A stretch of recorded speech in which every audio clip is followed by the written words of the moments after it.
오늘 본문을 보면 예수님께서 세리를 비롯한 당시에 죄인이라 불리던 사람들과 함께 음식을 먹으면서 교제를 했습니다. 이를 본 바리새인 서기관들이 예수님이 죄인들과 어울린다 그렇게 비판을 했습니다. 서기관들은 성경을 손으로 이렇게 필사하는 사람들입니다. 당시에는 성경을 책을 기계로 찍는 시대가 아니기 때문에 책은 다 손으로 써야 됩니다. 그러니까 서기관들은 그 일을 하는 사람들인데 그들은 당연히 글을 쓸 줄 알고 읽을 줄 알고 그뿐 아니라 많은 지식을 가지고 있는 당대의 엘리트들이었습니다. 거기다가 그들의 믿음이 참 좋았는데 그 중에서도 이 바리새파 서기관들은요, 다른 서기관들보다 더 철저하게 말씀을 지키고 믿음이 강하다고 자부하던 그런 사람들입니다.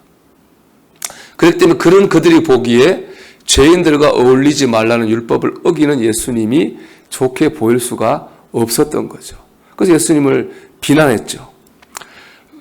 자신을 비난하는 사람들에게 주님이 이렇게 말씀하셨습니다. 17절이죠.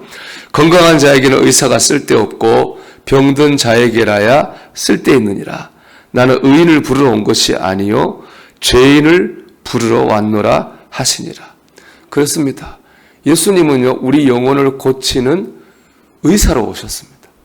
건강한 사람은 의사가 필요 없습니다.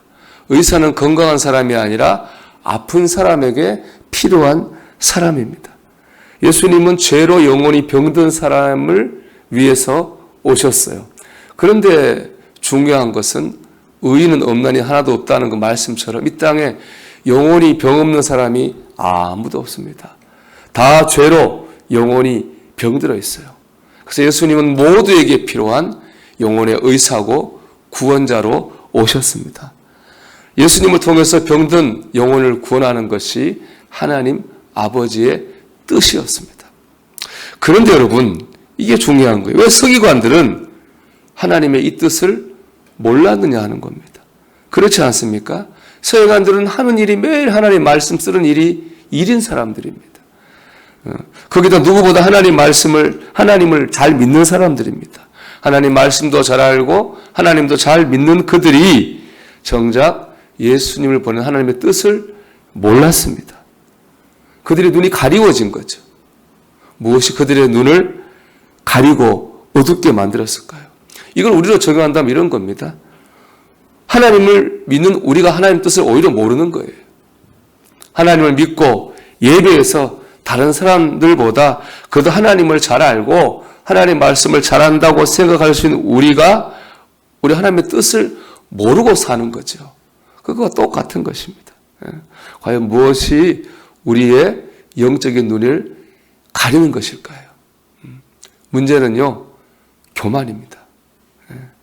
서기관들의 눈을 가려서 하나님의 뜻을 깨닫지 못하게 막은 것은 바로 교만이었어요. 무엇이 우리의 영적 눈을 가리는가라고 하는 질문에 대한 답은 바로 16절에 나오는 바리새인의 서기관들이라는 말씀 속에 있습니다. 말씀드린 것처럼 바리새파 서기관들은 서기관들 중에서도 믿음이 좋습니다. 당시 기록을 보면요, 이들은 안티오쿠스 에피파네스라는 아주 악독한 왕이 유대를 다스렸습니다. 그들이 하나님 믿는 사람들을 잡아 죽이고 핍박이 심했거든요. 그런 중에도 말씀을 지키고 말씀대로 철저히 따라 살려고 했던 사람들이 바로 바리새파 서기관들입니다. 그들이 조상이고 이들이 후손인 거예요. 그만큼 철저하게 하나님 말씀대로 살려고 했던 사람들. 그들에게는 그런 자부심이 있어요. 근데 그 자부심이 바로 교만이 된 겁니다. 교만이 되다 보니까는 그들의 영적인 눈이 가려져서 자기 믿음이 좋다는 것 때문에 영적인 눈이 가려져서 우리 하나님의 뜻을 깨닫지 못하게 된 겁니다. 여러분, 교만하면요, 눈이 가려집니다. 교만은 패망의 선봉이고 넘어집의 앞잡이입니다. C.S. 루이스는 이 땅의 수많은 죄의 모든 출발점은 교만이라고 했습니다.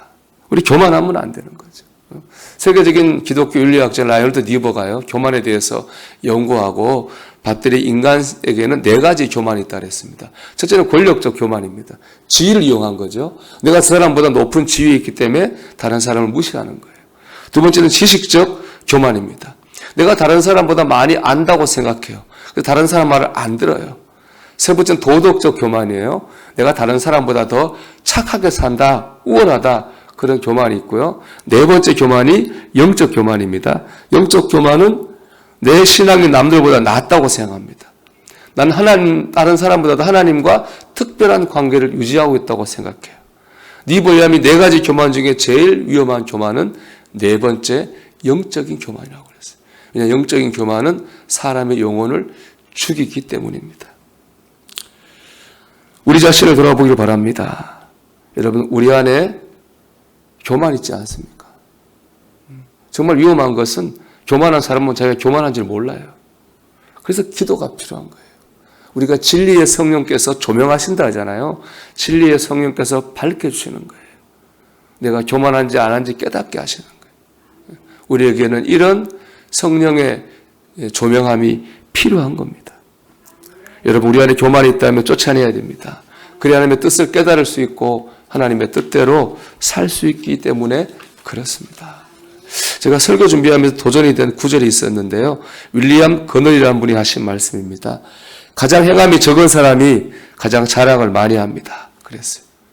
가장 행함을 적게 한 사람이 가장 자랑을 많이 합니다. 그렇습니다.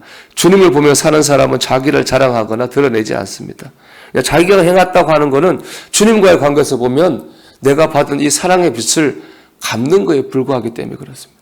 자랑할 일도 아니고 내 손일도 아니고 그냥 내가 받은 사람들 갚는 거기 때문에 자랑하지 않는 것이죠. 우리는 가장 많이 자랑하는 사람이 아니라 가장 많이 행하는 사람이 되기를 소망합니다. 우리가 이런 마음을 가지고 산다면 우리는 교만을 하지 않고 영적 눈이 열려서 주님의 뜻을 깨닫고 뜻 가운데 사는 삶을 살게 될 줄로 믿습니다. 우리 겸손하게 하나님 뜻대로 살아야 되겠다. 우리 그런 마음 갖는 가운데 늘 영적인 눈이 열려서 주님의 뜻 가운데 살 수 있는 저와 여러분이 되기를 주의 이름으로 축원합니다.